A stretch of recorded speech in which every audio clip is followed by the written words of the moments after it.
G'day and welcome to Down Under Sports, where we talk all things sports related, just down under. I'm your host, Christopher Spreezy, and I'm joined with... Stelios, thanks for having me again, Chris. Thanks for coming on again, mate. Did you have a good week? I've had a very, very good week. Nice. And also a very, very good day. Why is that? Today is the day that the NBA has learnt to fear the deer. Oh, that's true. We've even got our deer prop here. It's the festive season true. as well. So, and I can see that you're wearing the Hellas Giannis top. Yes. Is that to commemorate a special occasion? Or? Yeah, it is. Happy birthday, Giannis. Χρόνια πολλά. And I hope another MVP's around the corner. And I'll just say a little Say. Χρόνια πολλά, Γιάννη. Να τα εκατοστήσεις. Είμαστε όλοι περήφανοι για σένα. Φέτο ελπίζουμε να κερδίσει πρωτάθλημα και ένα MVP. So happy birthday, Yanni. Hope you can get that MVP again this year, back to back. Nice. And hopefully a championship. I thought this was down under sports, not Greek sports. This is we live in Melbourne. It's a very multicultural city. That is true. That is true. We are proud of our Greek heritage. Of course. So let's get into the big game of the day: the Bucks versus the Clippers. Where do we start? It was a blowout. At one stage, 41 points up during the last quarter. I'll say that again. 41 points up at one stage during the last quarter. And hold up, Kawhi and Paul George were both playing. Yes, they were. Colour me shocked. It was this game last time, I remember, where the load management issue came into, because Kawhi wasn't playing. Obviously, Paul George was injured at that time. And I think there was a commentary about was Milwaukee's win that legitimate? Because they beat the Clippers in LA. But again, there was no Kawhi, there was no PG, so it didn't really mean anything. I think they've proven some doubters wrong. And I think Giannis is doing the load management the correct way by blowing teams out and sitting out the fourth quarter, resting up. Isn't that the way superstars are meant to be? That's the way. When you actually earn your rest by actually getting the job done. Yes. 20 minutes, 25 minutes, whatever it takes, and then sitting at the being last up by 40, icing up. Put your feet up. Have a nice day. I'll see you tomorrow. You saw the crowd cheering happy birthday to him in the last quarter, and he was enjoying it. That's the way load management should be done, not resting when you're healthy in between games. Let me ask you this, Stelios. Are the Bucks the best team in the NBA? Well, heading into this game, I'd probably say that the Clippers. I thought the Clippers would be the best team in the NBA. I agree. And I thought the Milwaukee were up there. Yeah. But in my opinion, the Clippers were. Look, I'm not going to jump to the conclusion and say that 100% that the Bucks are, but I think they are. Yeah. I mean, that's fair. If you look at the analytics, if you look at all the metrics, so their net rating currently is 13.6, so they're plus 13.6 per game over the first 23 games of the year. This currently puts them in fourth all-time. The fourth all-time best rating up until this point in time. So that gets clear for some of the viewers. If they win the next game by 24 points or more, that is the greatest start to a season in NBA history. Potentially. And also, to add to that, with the 24 points you're mentioning, if they win the next game by 24 points or more, it'll be the fifth time in succession that they've won 24 points or more, which will be a record in the NBA. Currently they're sitting fourth, currently they've got 4 24-point wins in a row or more, and that's equal most. If they get another one, it'll be the most in history in a row, which is incredible. Which really is incredible. Wow. So the flip side of that, are the Clippers not as good as we think? I'll just put this down to being an off night at the office. Bad day at the office. Look, Kawhi and Paul George, they're still trying to figure things out. They're going to be a lot better. They're going to bounce back. I wouldn't want to be the next team who comes up against the Clippers, because they're going to have a lot of fun. They're going to be coming out full steam ahead. But I think I was shocked with the way the tenacity, the intensity that Milwaukee will bring. Like, the Clippers felt strangled. They just couldn't score. It was a defensive masterpiece, wasn't it? It actually was. Like, Kawhi, who generally can find his own shot, mid-range, score anytime he wants. PG the same. They just felt they clamped down. They couldn't really do anything. Yeah. And generally we thought that going into it that it might have been the other way around. That with the length of PG, with the defensive attributes and the qualities of PG, Kawhi, with Harrell, with the hustle of Beverly. We thought that it would be the other way, that the Clippers, in fact, have the best defensive team in the league. But I think that might be the Bucks. Personally think it was a one-off, enough night. If Milwaukee can do this again, to the Clippers, and both Paul George and Kawhi are playing, then there is some cause for concern. But I think enough night, it happens. It's a long season. And they'll regroup, and I think it could be an NBA Finals preview. I think it sure can. Yeah. And also, they'll want to play Milwaukee again come finals, because they got absolutely pants tonight. Yeah. And they'll want to prove a point. They'll want to come back and go back to Fiserv Forum and get revenge. So we both agree this could potentially be the NBA Finals. It very well can, but there's also another team out there so Milwaukee has a current record of 20 wins, 3 losses. There's another team out there, the Lakers, who also have a 20-win, 3-loss record today. Yeah, look, they're playing very well, but I don't think their schedule has been as tough as other teams. But obviously they're performing well. You can only play who's in front of you, and they've had a bit of a tough stretch the last 2 games. Actually, they've beaten Denver away, they've beaten Utah away, and now they're going to beat Portland away. So and Davis and LeBron have really clicked quite quickly, haven't they? They have, and well, we'll get to see. So in 2 weeks' time, I think the 20th of December, it is potentially another NBA Finals preview when the Bucks play the Lakers at Fiserv Forum. So that is going to be a cracker. Counting down the days, so we get to see LeBron v Giannis. Is the king going to be dethroned, or is there already a new king in town? I think there's already a new king in town, but and just as we mentioned, talk about the new king. So we mentioned the load management. Yes. In his last 4 matches, he's played only 93 minutes, which is averaging like 23 minutes a game. And in that time, he scored 117 points and 44 rebounds. Just think about that. Just think about that. The fact that he's only playing 22, he's only needing to play 22, 23 minutes over the last 4 games to get the job done. Surely, front runner for MVP. Oh, without a doubt. Yeah. Without a doubt. Should we move our little friend to the side a bit? We will. Just a reminder, ladies and gentlemen, to fear the deer. Fear the deer. Hashtag fear Is the year of the deer? It could be. It could very well be. So let's get into another hot topic of the week. Yes. Did the NBA get it wrong regarding James Harden's dunk? Have we ever seen that before? Have we ever seen a bucket, a player actually get the ball in the bucket and then it not being called a bucket, or it ricocheting out that quickly that the umpires didn't know what was going on? So the rule is, if the ball goes in the hoop and out again, it doesn't count. Yeah. So his dunk went in the hoop, but it went through. Correct. It went through and around the side. Yes.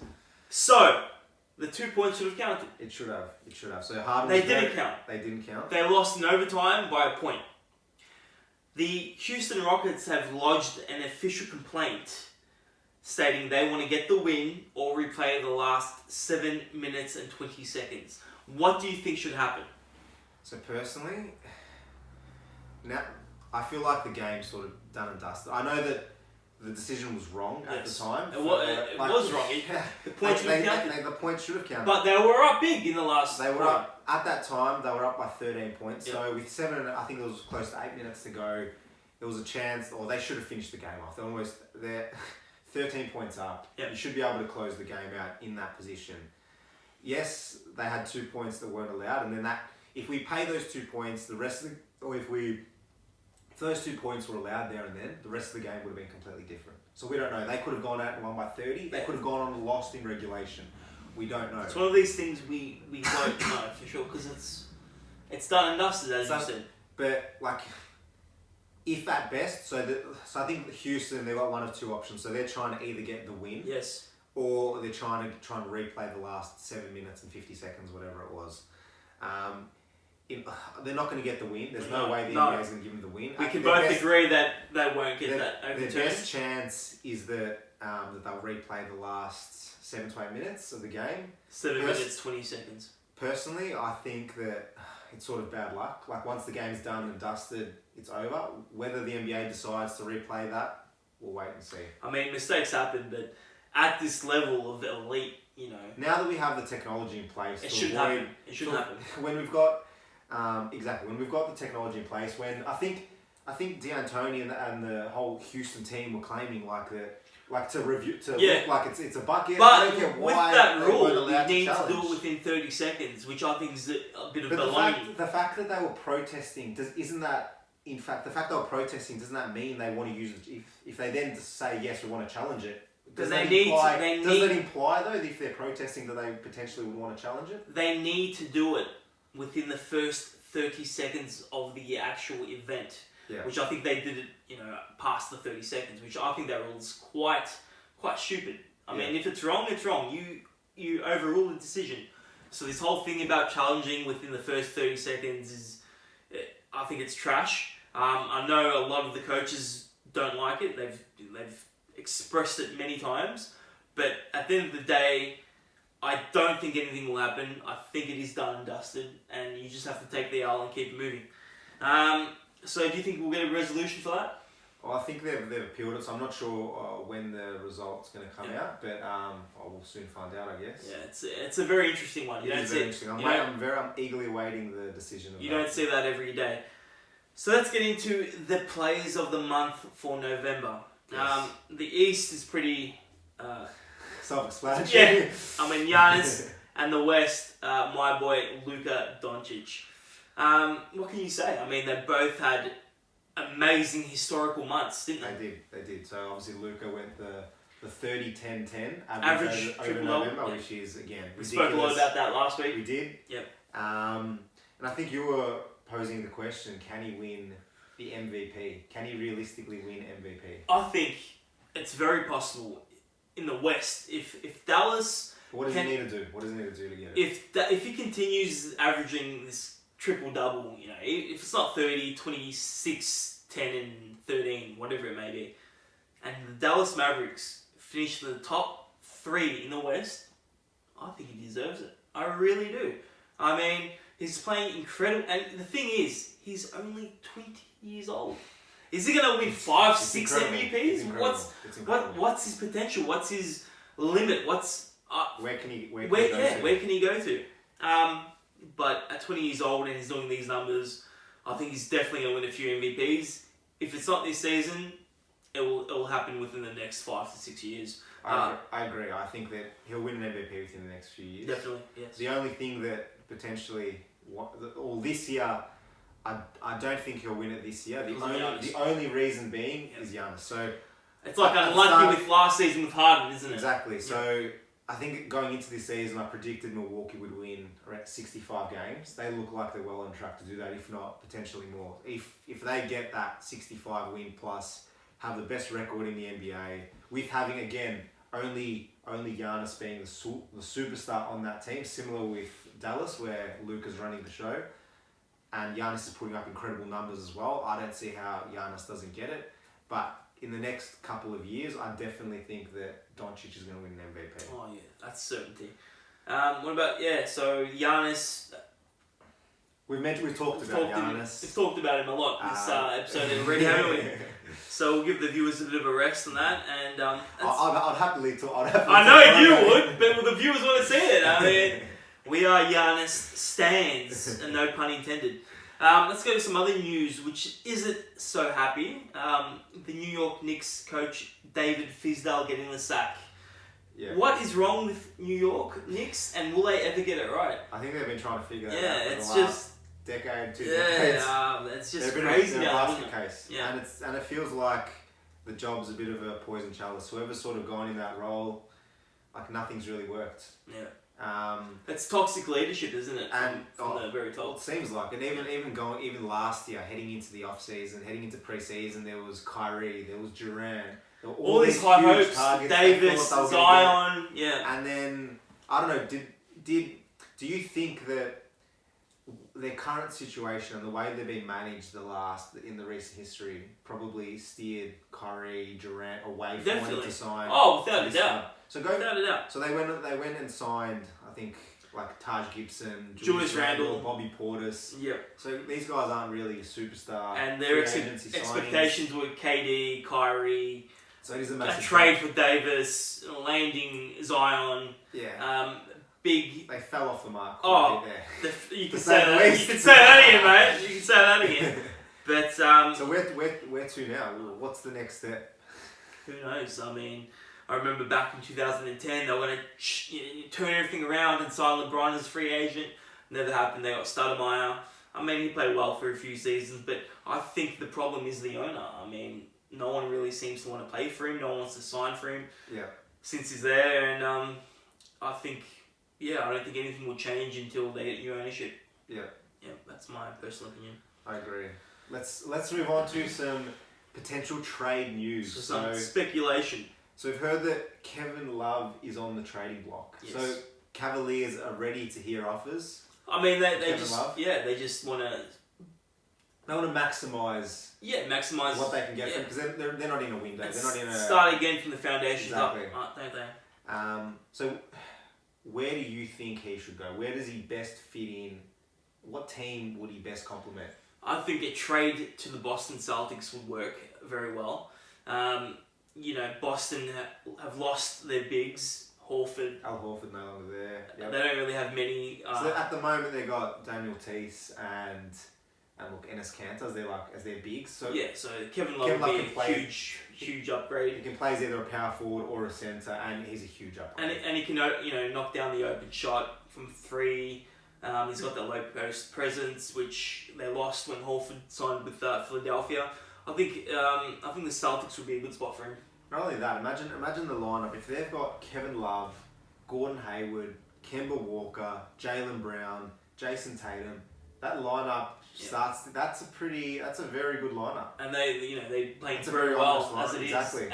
Adding Love to the equation would that would mix. Be fantastic. That would be very interesting in terms of how they will put them in contention for the East. Yeah, we'll see how that unfolds. But guys, that about does it for today's show. Stelios, thank you for joining me. What about Carmelo, your boy, Carmelo Anthony? Well, shout out to Carmelo Anthony. Oh yeah, how could we forget that? Player of the week. Player of the week. Did he deserve it? I don't think he deserved it. I think it was a bit sentimental value there. Very sentimental from the NBA to give him that. It's good to see him back in the league. He did have a good.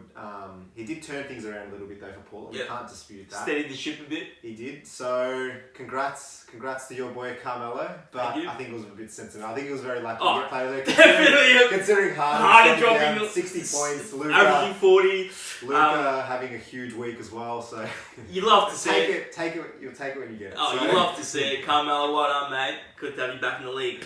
Where can people find you, Stelios? So we'll put our details in the link. So you can find me on Instagram, Stelios Konstantinidis _23. Guys, if you enjoyed this video, please give it a thumbs up and subscribe to the channel. Also, if you have any questions you want us to answer, #DownUnderSports, and we'll answer them on next week's show. You can find me on Instagram @Christopher Spreezy. Have a great week, and we'll see you all next week. And happy birthday, Yanni. Χρόνια πολλά. Γεια σας.